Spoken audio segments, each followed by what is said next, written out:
We're calling all writers, storytellers and creators of tales of the paranormal and supernatural. Do you have a spine-tingling story that's too chilling to keep to yourself? If the answer is yes, then wherever you are in the world, the Haunted UK Fiction Podcast wants to hear from you. Whether you're a published author, an aspiring writer, or someone with a natural gift for storytelling, this is your chance to share your work with a global audience of listeners who crave the eerie, the unexplained, the otherworldly. We're looking for original fictional short stories or novellas with strong paranormal or supernatural themes.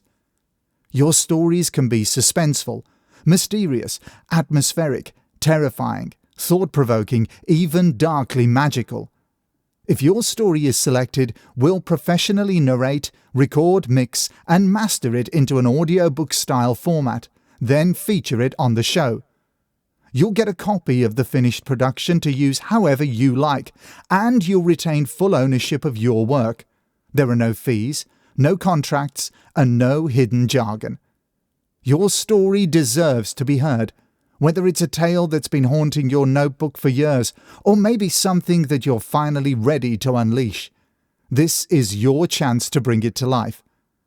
To submit your story for consideration, email us at hauntedukfiction@hotmail.com. And don't forget to follow the show on Instagram at hauntedukfiction. Now sit back and enjoy the episode.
Before we begin this episode, we'd like to make note of the sensitive nature of its contents, as this story makes mention of suicide, a topic which may be upsetting to some listeners. This episode is dedicated to the memory of Jonas. Hello and welcome, dear listeners, to Haunted UK Fiction, a sister podcast to the Haunted UK, which features original flash fiction, short stories and novellas with paranormal themes. All stories you will hear were written by a collection of talented writers, authors and storytellers, both independent and professional. In today's episode, we'll be reading It Shows Up When It's Needed. This was sent to us by Robert McDermott. Robert lives and works in Dublin. His debut novel, Jonestown, was published by Riversong Books in 2019 and followed in 2022 by a collection of short stories, The Occulting Light, also with Riversong Books. His stories have been widely published in anthologies both in print and online. When not writing, he enjoys listening to podcasts, especially Haunted UK, and walking with his Cocker Spaniel, Alfie. His influences include Kurt Vonnegut, M.R. James, Kelly Link, Dennis Johnson, and Kevin Barry. Now get comfortable, grab a little something to sip on, perhaps cuddle up under a blanket to help offset those chills coming your way. And let's dive into the story. His name was Jacob Kemp, a name like any other, nothing especially distinct about it. He preferred Jake to the more formal Jacob, but didn't make a big deal out of it. He was the beating heart of the school football team, playing as he did in central midfield. He was the kind of player who did his job quietly and efficiently. No fuss. Just got on with it, and then after the game, win, lose or draw, packed up his things and went home, often unnoticed. Watching him play, I got the impression he treated success and failure with the same stoical detachment, never showing an excess of emotion either way. I need to clarify here, this is not to say he liked losing or took no enjoyment in winning, but rather, as I saw it, he had an old head on his young shoulders and took it all in his stride. Nothing new here, folks. No need to get bent out of shape. Well done, lads. Or better luck next time. Move on. Not something you see too often in life, let alone in a kid. According to those who knew him, he was the same in class. Diligent, cooperative, but always unassuming.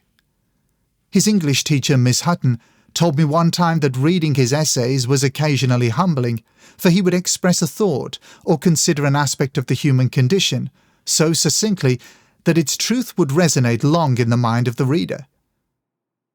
She also told me that when she asked him about it, he'd shrug off her compliments with a self-deprecating comment and shut down any further talk. This is the fact I cannot shake about him, how his mind was both a source of wisdom and a prison. Not that you'd know it to look at him. I guess you never can tell what goes on behind the masks we wear. He was typical for a boy of his age. Nothing especially notable about his appearance.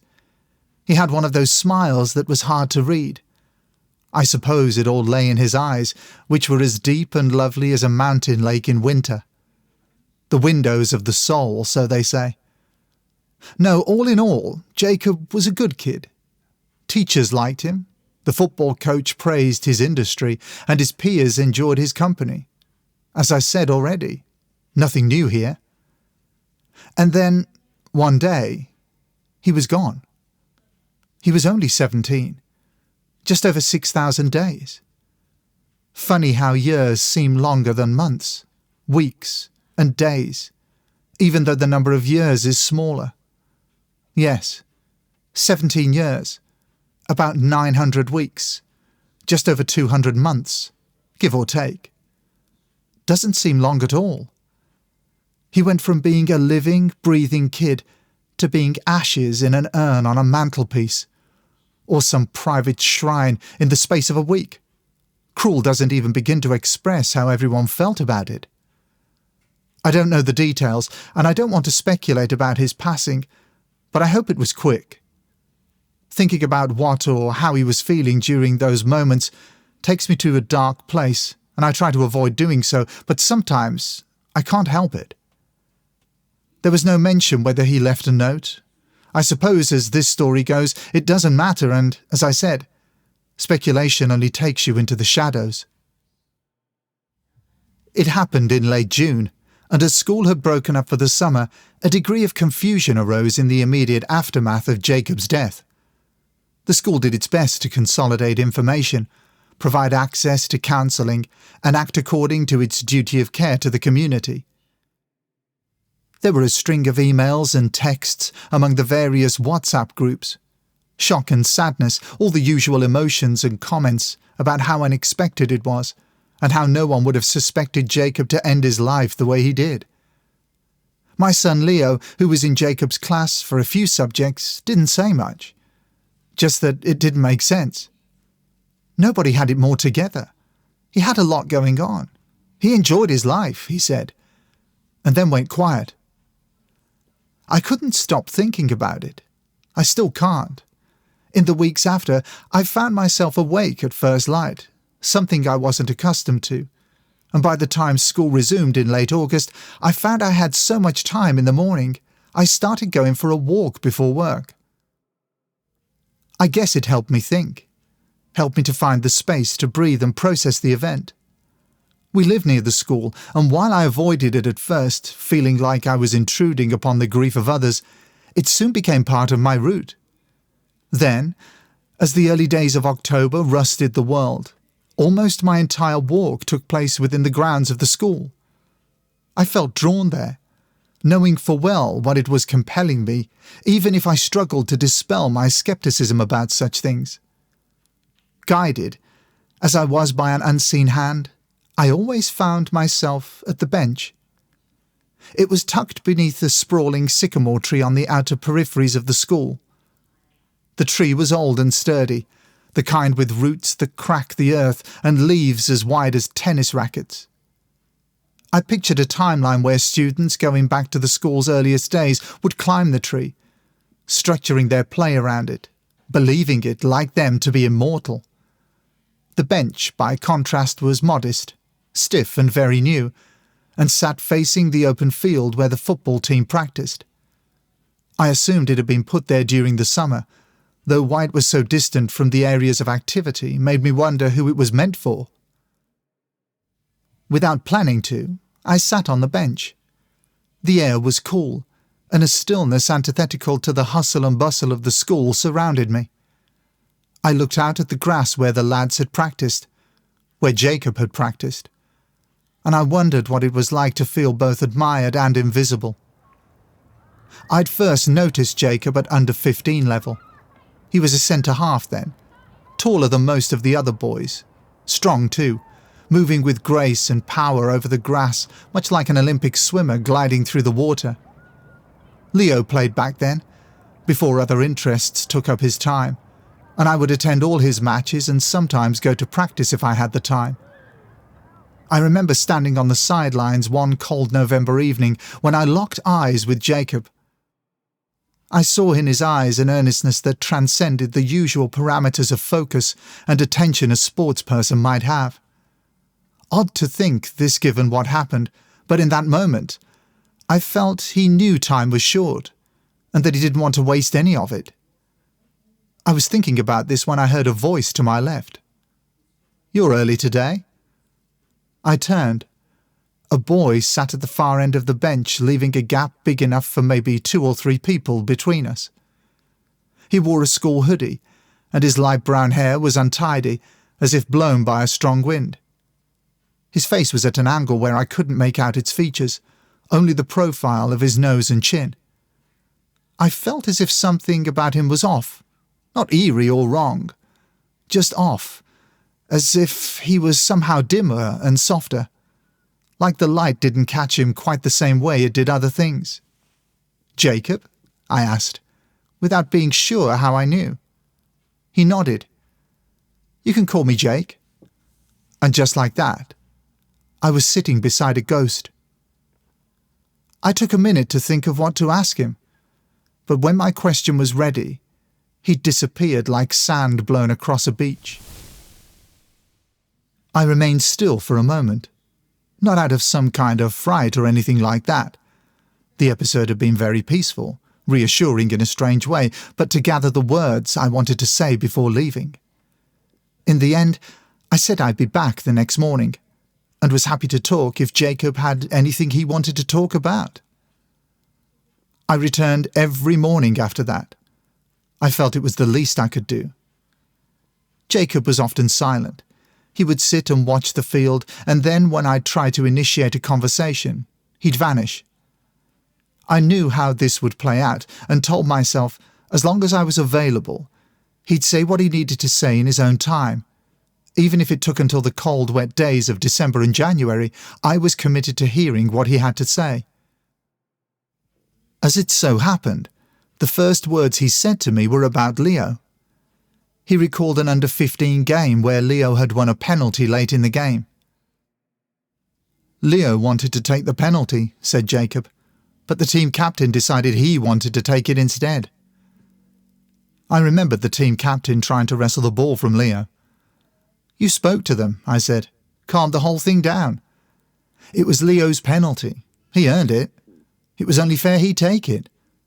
"Imagine if he missed," I said with a chuckle. "That was never going to happen," said Jacob. Leo had put the penalty away and won the game. In the jubilation afterwards, Leo made no mention of Jacob's intervention. I pictured Jacob, his bag slung over his shoulder, leaving the dressing room without drawing any attention to himself, and walking alone to the bus stop and going home. I wondered how many times he'd taken that journey and why. Sometimes Jacob would talk about his family, and especially his dog. He told me he wanted to be a vet.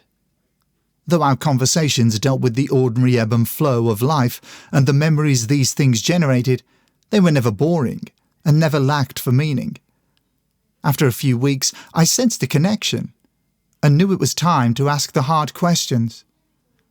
"You were liked by your teammates," I said once. "I think they felt safe around you." "Yeah," he replied. "It was my job to look after them." "So why didn't you look after yourself?" "I felt alone. I thought if I just got on with it, I'd feel part of things, but it never worked. And I never thought to complain." "You wouldn't have been complaining. That's what teenagers do." I realized when I said those words that Jacob wasn't like most teenagers. That was it, wasn't it? The kids who slip through the cracks. The quiet ones. The ones who look like they don't need any caring for. Pushed to their limit. A link in a chain ready to snap. I asked him what hurt the most. He looked at his hands. I kept waiting for someone to ask me how I was, to intrude into my personal space and ask me the questions that needed to be asked. He looked at me then, but I was good at filling the silence, and when people asked me if I was okay, I guess I felt I was. One day, I asked if he missed anything about school. "English class," he said. He stayed quiet for a while, and I didn't intrude with further questions. "I used to doodle in the margins of my notes," he said eventually. "Stars and things like that. My father had shown me the constellations when I was younger. I thought if I drew enough of them, they'd show me the way out." That image stayed with me. One evening when Leo was out, I went to his room and started looking through his notebooks, not to invade his privacy, but rather to understand. There were doodles, but no stars. The next day, I asked Leo how he was doing. Not a throwaway, "How are you?" but something more real. He said he was okay. I told him sometimes okay wasn't enough, that it was allowed to be confused or sad or anything other than 100%. I told him that it was okay to miss someone you didn't know well. He looked surprised, and then grateful. We began talking more, sometimes at dinner, in the car. We didn't mention Jacob directly, not at first, but we talked around the edges of him, and I kept going to the bench. The last time I saw Jacob, it was approaching New Year. The morning was dark and a high wind shook the trees.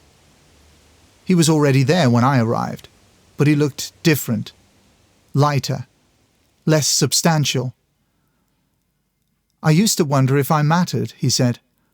"All that time in my head, like screaming into an empty space. But then I saw how everyone turned out to say goodbye to me." "How did that make you feel?"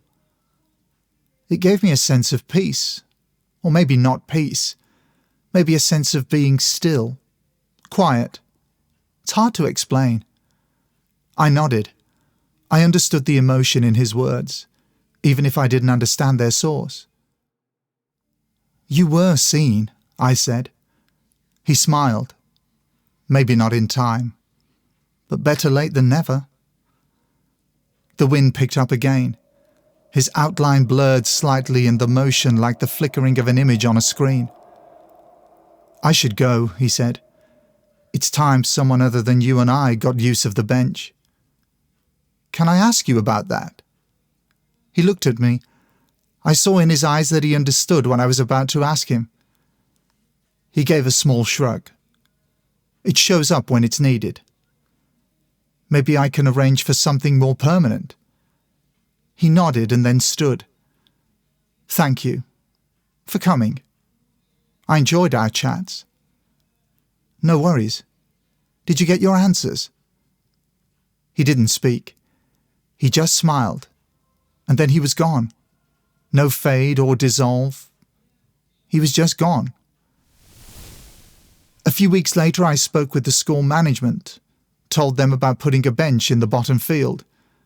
There was some skepticism at first, but finally they agreed, and we presented the idea to Jacob's parents. They were touched and thought the low-key nature of the bench's location was in fitting with Jacob's personality. In the end, keeping his name alive is what helps them find a way through the maze of their grief. The inscription is simple. In memory of our friend, Jacob Kemp. You were seen. You are seen. I say those words every time I pass by or sit there. Sometimes Leo and I walk by the bench, and a couple of times I've noticed Leo looking back at the space under the sycamore. His eyes are intent, focused on something I can't see.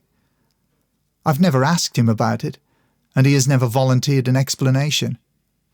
It's his secret to keep. The desk Jacob occupied in Miss Hutton's English class was filled by a quiet girl named Alice. Leo says she sometimes draws stars in the margins of her notes.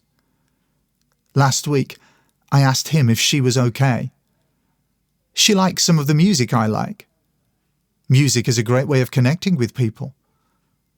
I'm pretty sure Leo knew what I meant by this.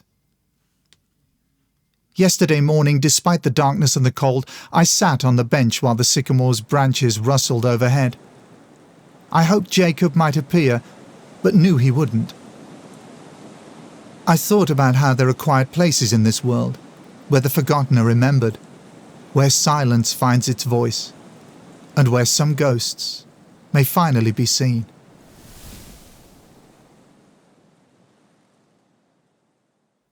That brings us to the end of this episode. We truly hope you enjoyed this heartfelt tale of loss, grief, and the quest for understanding, connection, acceptance, and peace. If you would like to hear more from Robert McDermott, please be sure to look up his short story anthology, The Occulting Light. You can find links to Robert's website, social media, and contact information in the show's notes. If you have an original story that would send a chill down our spines, and you would like to submit it for review, simply send it to hauntedukfiction@hotmail.com. That's hauntedukfiction@hotmail.com. Until next time, stay safe and take care.